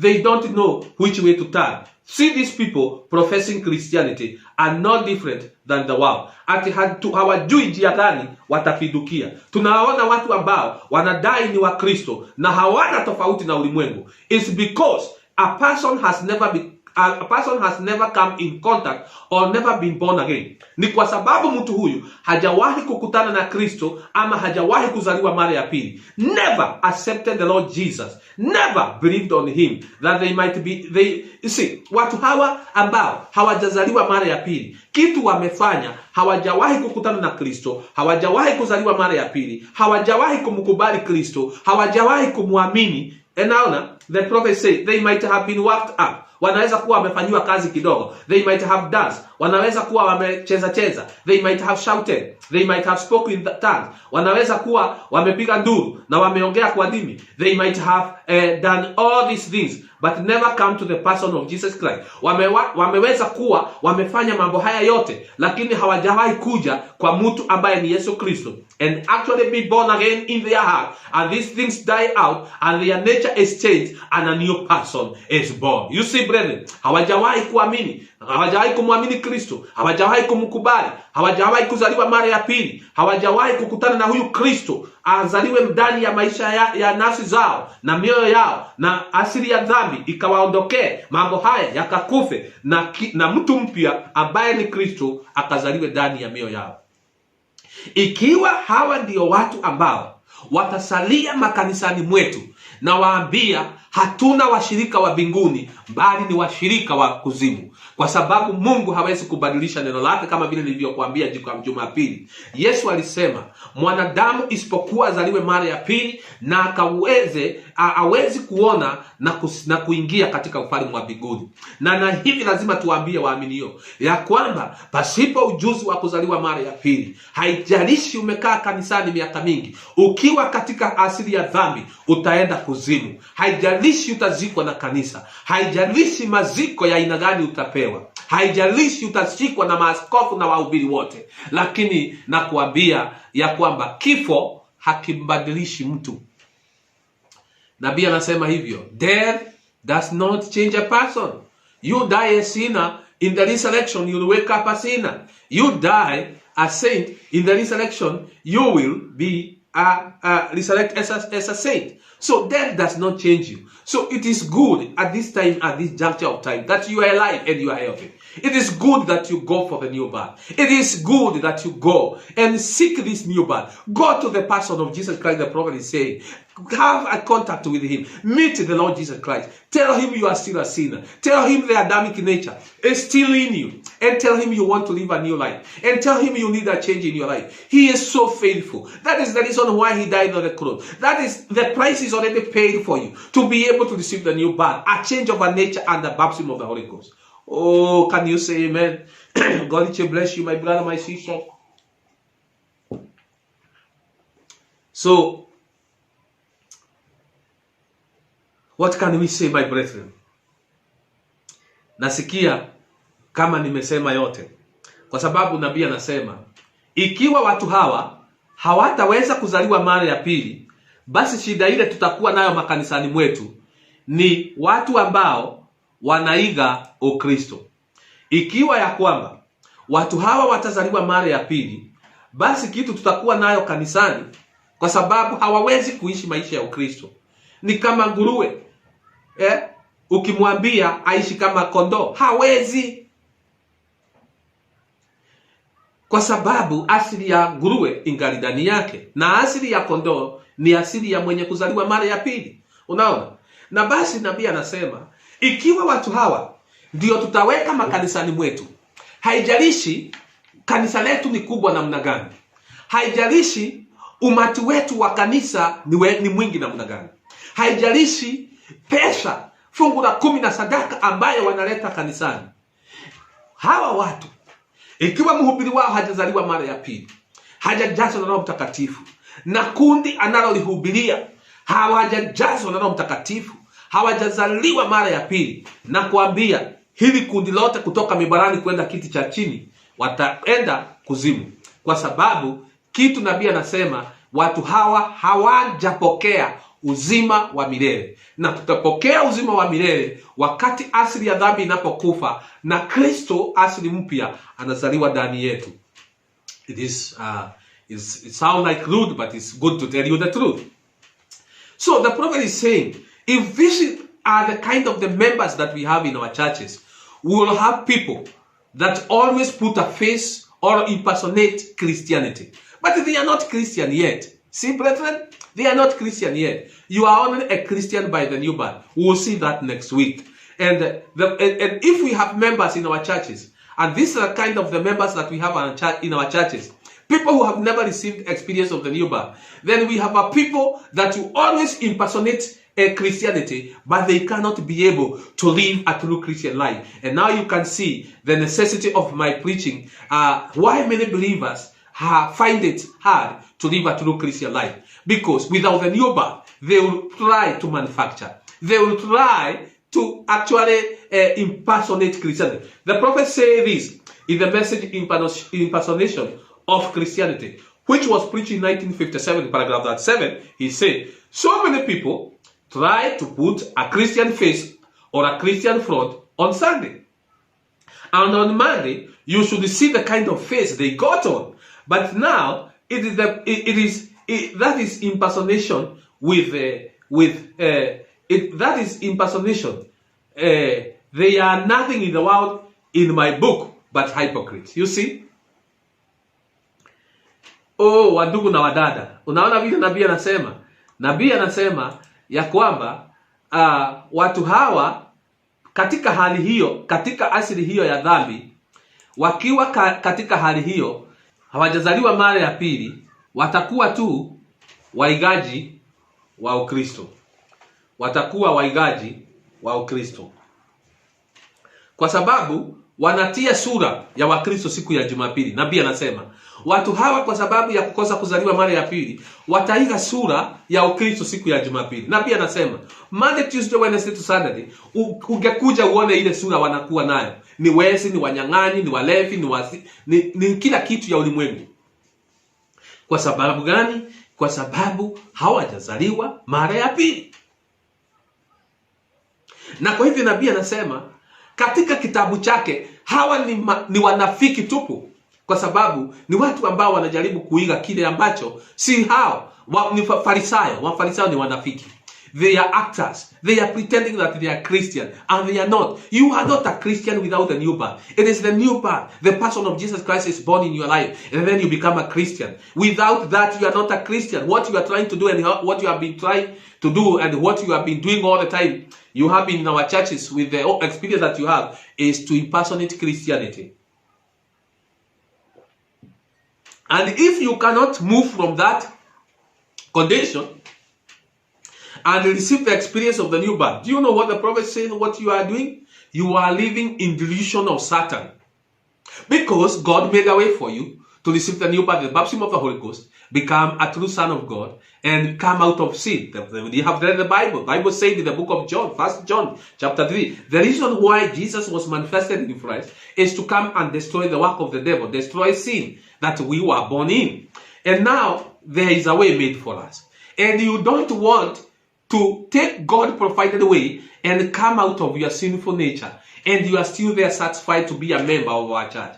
The prophet said it is the cunningness of the devil. You are living in delusion of Satan, and it is the cunningness of the devil to believe that you are a Christian when you are not. In the message that is called Satan's Eden, message Satan's Eden, which was preached in 1965, paragraph 16, the prophet said, but now the cunningness of the devil make the people to believe that they are a Christian when they are not. That is the thing.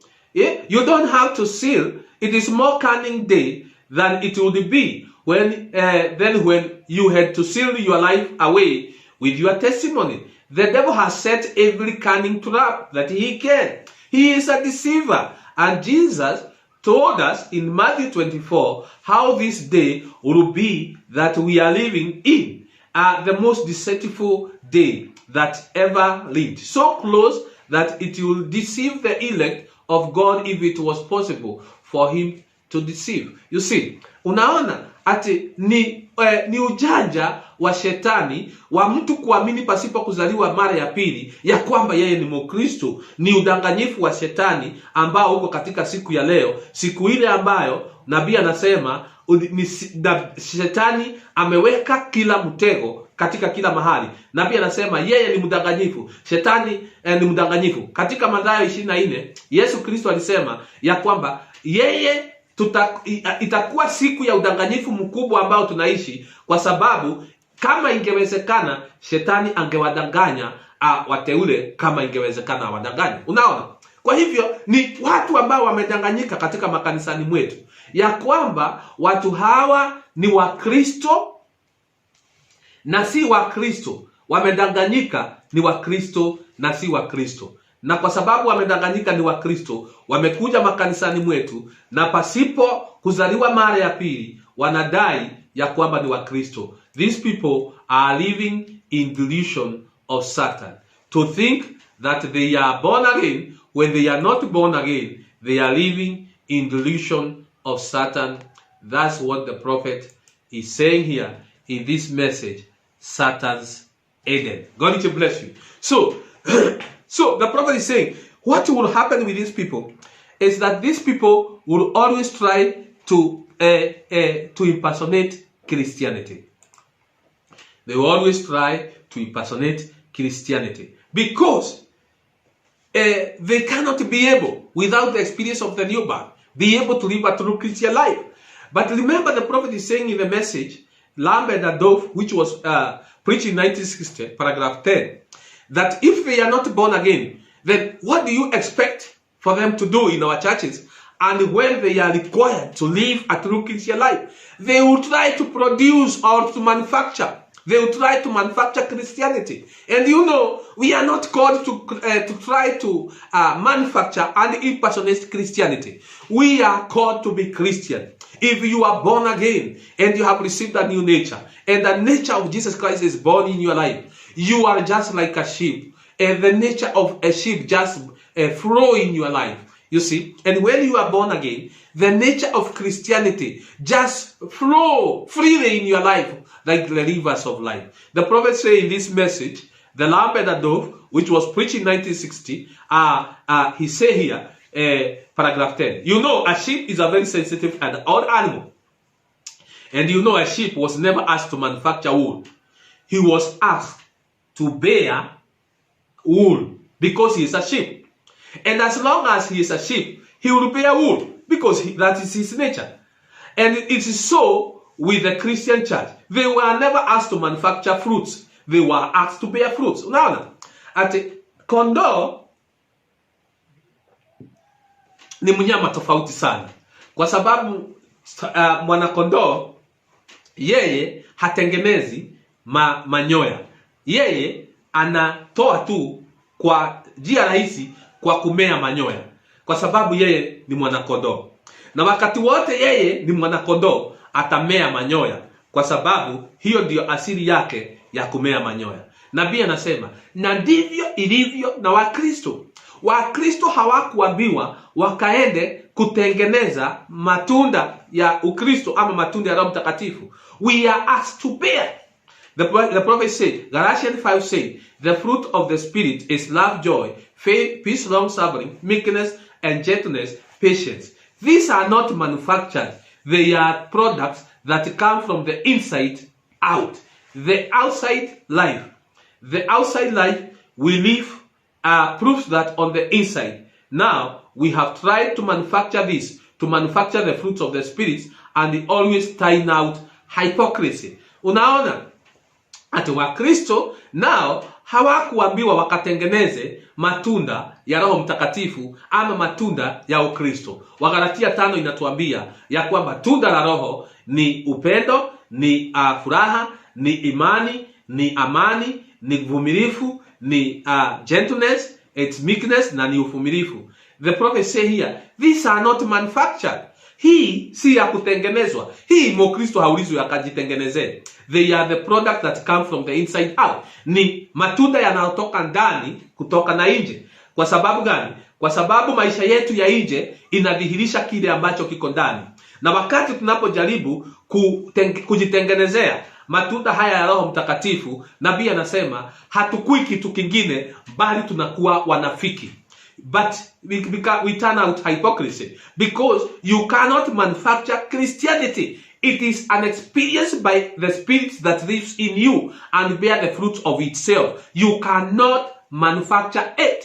Unaona, hauwezi kutengeneza ama kujaribu kujitengenezea Ukristo. Ukristo sio kutengeneza, bali ni ujuzi wa Roho Mtakatifu aliye ndani yako, anazaa matunda na sio kujitengenezea.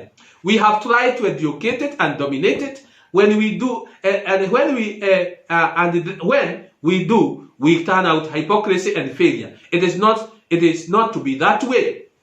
Ati tumeijaribu kuifundisha na kuifanya iwe dini, na unaona tunakuwa tu wanafiki na tunakuwa watu ambao wameshindwa kabisa, kwa sababu haifanywi namna hii. Nabii anasema it is not God, it is to be done as God intended to be, done by the Spirit inside of us, bringing fruits of its presence. That's God's program and can never be changed. Unaona, ni kwa sababu tunaifanya ije ya ile kusudi ya Mungu alikuwa ameitenda katika mpango wake.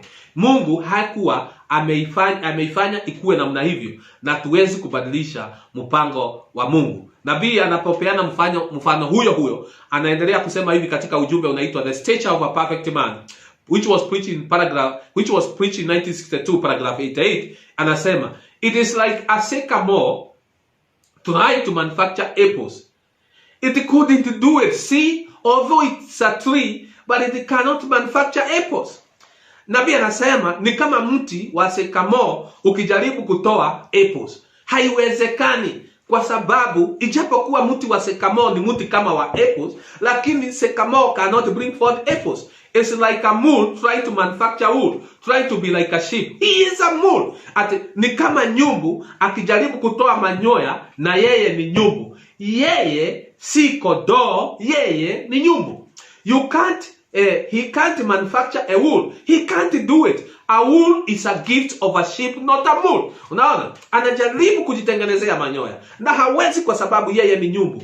Manyoya ni kipawa ama ni dhawabu ambayo imepewa kwa nini?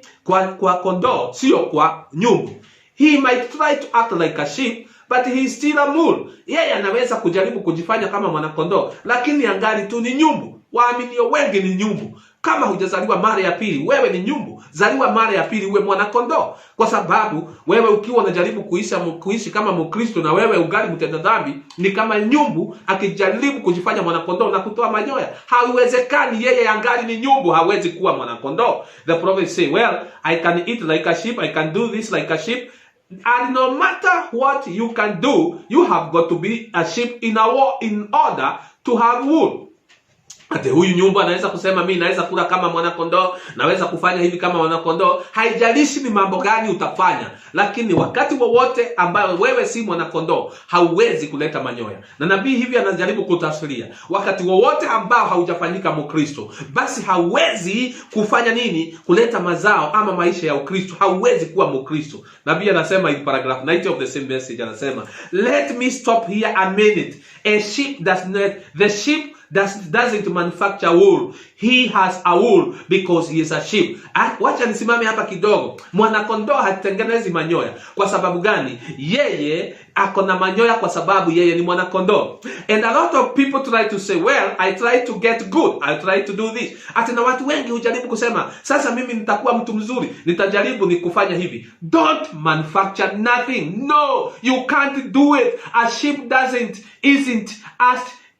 isn't expected to manufacture a wool. It bears wool. It does it because it's a sheep. Usijaribu kuiga Ukristo. Hutaweza, hutafaulu, utakuwa mnafiki, kwa sababu haukuitwa uige Ukristo. Uliitwa uishi kama Mkristo. Na wakati wowote unajaribu kuiga Mkristo, wewe utakuwa nini? Utakuwa kama nyumbu ambaye anajaribu kuwa kama mwanakondoo. And the prophet is saying here, And when you are a Christian, you just bear the fruit of the Spirit. You don't manufacture it. Na wakati wewe ni Mkristo, unatoa tu mazao ya Roho Mtakatifu, haujaribu kujitengenezea.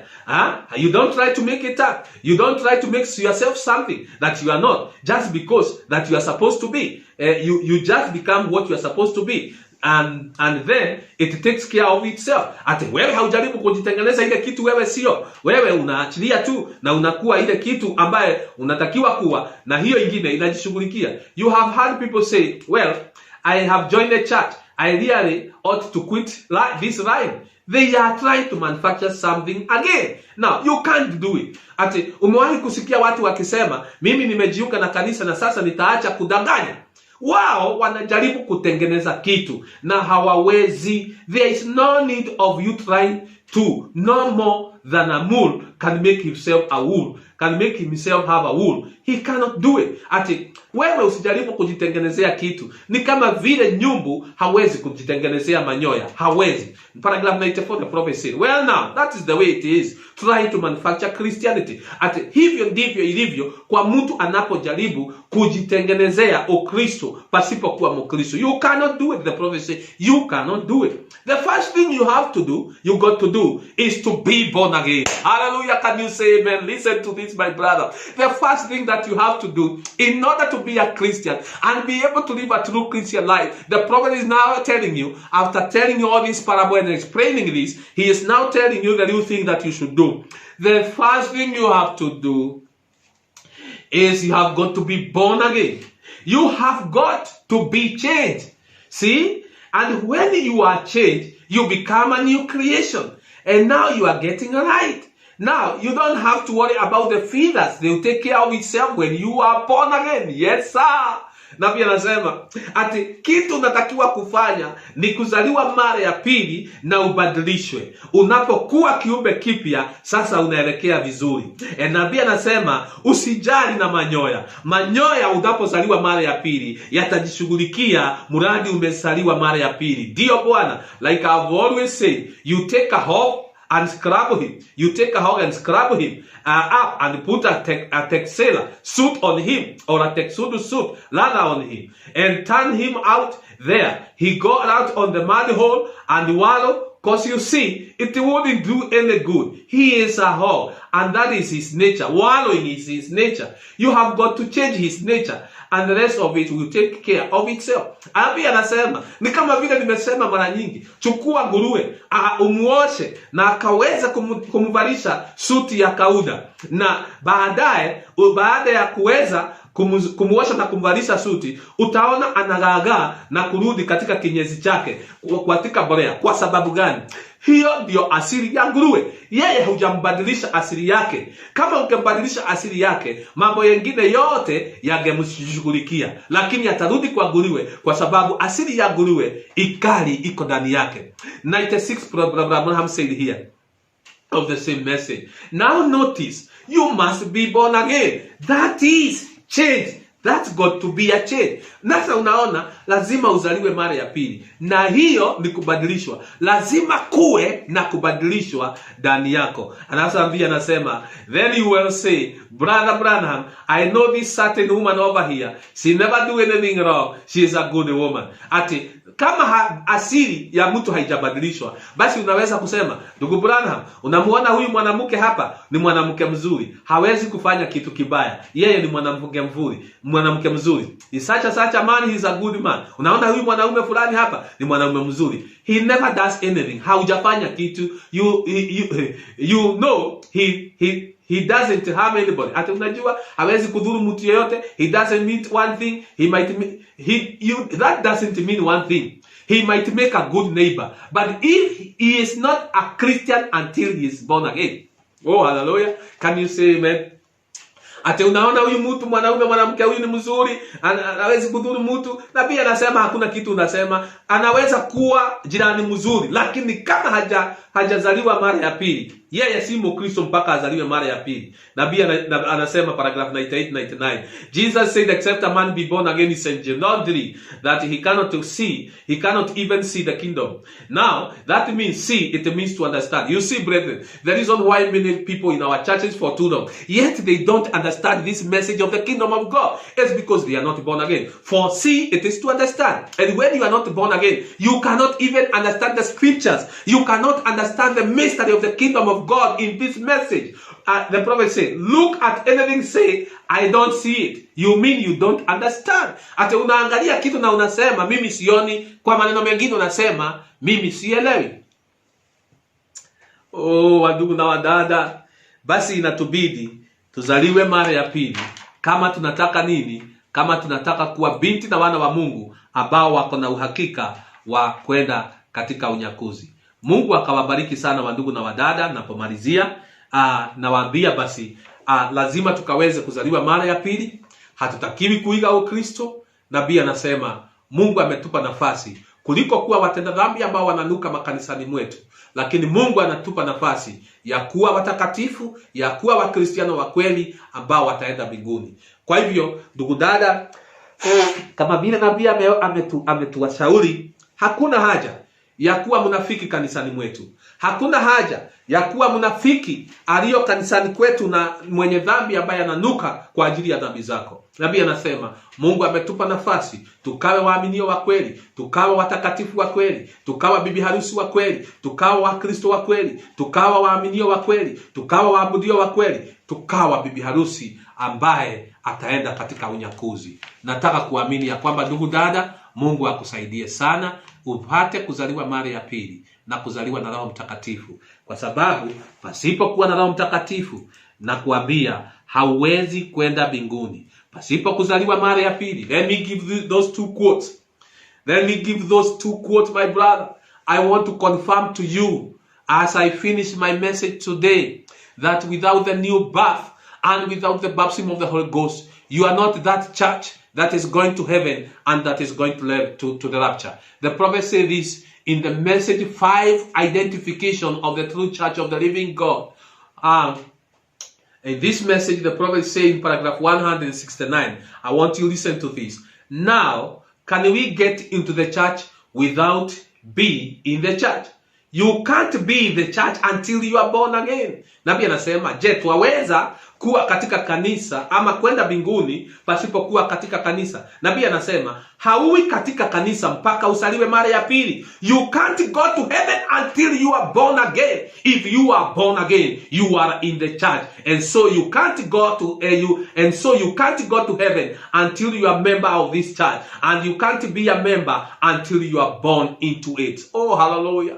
Nabii anasema, je, tunaweza kwenda mbinguni bila kuwa katika kanisa? Nabii anasema hauwezi kwenda mbinguni bila kuwa kanisa ambalo limezaliwa mara ya pili. Hauwezi kuwa kanisa mpaka uzaliwe mara ya pili, na hauwezi kwenda mbinguni pasipo kuzaliwa mara ya pili. Na kama umezaliwa mara ya pili, wewe uko katika kanisa, na hauwezi kwenda mbinguni huwezi kwenda mbinguni mpaka uwe mshirika wa kanisa hili, na hauwezi kuwa mshirika wa kanisa hili linaloenda mbinguni mpaka uzaliwe mara ya pili. Na nabii anasema, and now let me smother you a little, and you can't be a member unless God has called you to be a member. And now you ought to be for that. For you are predestinated before the foundation of the world, and your name was written in the Lamb Book of Life, and not the church book before the foundation of the world. There is the Bible. The Bible said the Antichrist, the organization, the Catholic Church, and the rest of the organizations will deceive all upon the face of the earth, whose names were not written in the Lamb Book of Life in the foundation of the world. Jesus said, all that the Father has given to me will come. That is his own word. That is not what you have done, but what he done. See, my brother, nabii anasema, wacha nikufinyilia kidogo ya kwamba kama haujaitwa kuwa mshirika wa kanisa hili, huwezi kuwa mshirika mpaka Mungu akakuite. Na nabii anasema tunatakiwa kuwa na furaha namna gani ya kwamba tulikusudiwa kuwa washirika wa kanisa hili, na Mungu akaweka majina yetu katika kitabu cha Mwanakondoo kabla ya kuwekwa misingi ya dunia. Na wakati majina yetu iliwekwa pale, watu wale wengine majina yao hayakuwekwa hapo. Watadanganywa na madhehebu, makanisa ya Kikatoliki watadanganya watu hawa ambao wako katika uso wa ulimwengu, ambayo majina yao hayajaandikwa katika kitabu cha Mwanakondoo cha uzima wa milele. Lakini Baba wetu wale ambao amepewa, amewaita kwake, na wale ambao amewaita kwake, si kile umefanya, ni kile alikufanyia. Nabii anasema with that quote, you cannot be the church that is going to heaven without the new birth, and you cannot be a member of that church without the new birth. So the prophet say here, you cannot go to the rapture without the baptism of the Holy Ghost, as I finish. In the message reaction to an action, which was preached in 1959, paragraph 55, the prophet is saying, and I am going to ask you that hasn't got the baptism of the Holy Ghost, and you are like, you'd like to receive the Holy Ghost. Here is the time to start. To start it. You are here in the campground, and you are here at the time to receive it. And you know, no one will be in the rapture without the Holy Ghost. There will be sleeping virgin. The rest of the dead lived for 1,000 years, not for 1,000 years. See? Unaona? Nabii anasema, sasa nitawauliza nyinyi ambao hamjapokea Roho Mtakatifu na mngetaka kumpokea Roho Mtakatifu, sasa nipo mahali pa kuanzia. Mko hapa katika uwanja, na huu ndio wakati wa kupata ujazo wa Roho Mtakatifu. Kwa sababu mnajua hakuna hata mtu mmoja ataenda katika unyakuzi pasipokuwa na Roho Mtakatifu. Wale wengine watakuwa wa mabikira waliolala, na walilala wengine kwa miaka 1000. So ndugu dada, unataka kuwa sehemu gani ya kanisa? Katika kanisa wewe ni sehemu gani? Are you a make believer? Are you an unbeliever? Are you a foolish virgin that is cannot receive the new birth and the baptism of the Holy Ghost? Or do you want to be the bride of Jesus Christ with the new birth and the baptism of the Holy Ghost, and be the church that you'll be in heaven and that you'll be in the rapture? It is my humble prayer you think about this, and you're not going to be satisfied for being a member of our church, but you are going to be able to seek the new birth experience and the baptism of the Holy Ghost to have a ticket to heaven. With that new birth experience, with the baptism of the Holy Ghost, you know you are a candidate of rapture. You know you are going to be the Lord's Supper. You know you are going to be the grand millennial reign. You know that you sit with the Lord in the white throne judge, in the white throne, and judge the world with our Lord Jesus Christ. And you know you go back to eternity. God will bless you as you think about it, and as you use your time now to seek all this experience. God bless you and God keep you. Let us have a word of prayer. Perhaps ndugu dada uko pale, hujapata ujuzi wa kuzaliwa mara ya pili, haujapata ujuzi wa kujazwa na Roho Mtakatifu, na unajua ukiwa katika hali hiyo, kulingana na ujumbe ambao tumeona hapa, utaenda jehanamu, na unamwambia Mungu, unisaidie, ulinikusudia. Haijalishi nilizaliwa katika dhambi, lakini neno lako linaniambia ya kwamba utanibadilishia hali yangu ya maisha yangu na kunipa ujazo wa Roho Mtakatifu na kuzaliwa katika asili mpya, na nikawe bibi harusi wako. Namwambia Bwana, unisaidie. Hebu nituombe. Baba wetu wa mbinguni, kwa ajili ya mikono ambayo imenyoshwa juu, haijanyoshwa kwangu, bali imenyoshwa kwa wewe Mungu, wewe ambao uko na uwezo kwa wote ambao wako na mwili, na wewe ambao uliita watoto wako ili waje ukawafanye viumbe vipya na ukajaza Roho wako Mtakatifu wakapokea asili ya Mungu, wawe wa Kristo wa kweli, wawe waaminio wa kweli, wawe waabudio wa kweli, wawe bibi harusi wa kweli, wawe Bwana watu ambao ni watu ambao wanadhihirisha Mungu katika maisha yao wakiwa hapa duniani. Baba wetu wa mbinguni, kama watu hawa wajazaliwa mara ya pili na wajazazwa na Roho Mtakatifu, hawawezi kuishi kama wa Kristo. Hauwezi kuwatumia kwa sababu wako na roho wa shetani. Asili ya dhambi ni roho wa shetani, na mpaka asili ya dhambi iuliwe katika maisha yao, na Kristo Yesu katika asili yake azaliwe ndani ya maisha yao, maisha yao yakabadilike, hawawezi kuishi kama wa Kristo. Watakuwa tu wanafiki ambao wanagaagaa katika makanisani mwetu katika dhambi. Watakuwa kama nguruwe ambaye inarudi katika kinyesi chake, kama umbwa ambaye anarudi katika matapiko yake. Baba wetu wa mbinguni, watakuwa kama yule mwanamke aliyerudi wakati Naomi alipoambia Ruth na yule mwanamke mwingine ya kwamba waende na warudi kwae. Yule mwanamke aliona kurudi tu, lakini Ruth, mfano wa bibi harusi, alisema ataenda kwa neno la Bwana. Alisema atafuata neno la Bwana. Mungu wako atakuwa Mungu wako, watu wako watakuwa watu wangu. Mahali utaenda nitaenda, mahali utakufia nitakufa, mahali utazikwa. Mwaminio ako na uwezo. Anasema kwamba yeye ni mbegu, ako na uwezo wa kuhuishwa nafsi yake na kupata ujuzi wa kuzaliwa mara ya pili. Nijalie ya kwamba nguvu zako za Roho Mtakatifu zitakaa juu yao, mpaka Bwana wakahuishiwe mbegu iliyo ndani yao na wakapata ujuzi wa kuzaliwa mara ya pili. Endelea kuwahifadhi na ukawajaze na wako Mtakatifu, watenganishe na magonjwa haya, wahifadhi chini ya neema yako, walinde, wabariki mpaka tutakapoonana tena, katika jina la Bwana Yesu Kristo tunaomba na kuamini. And the church say amen. So God will bless you till some other time. God be with you. God keep you till we meet again.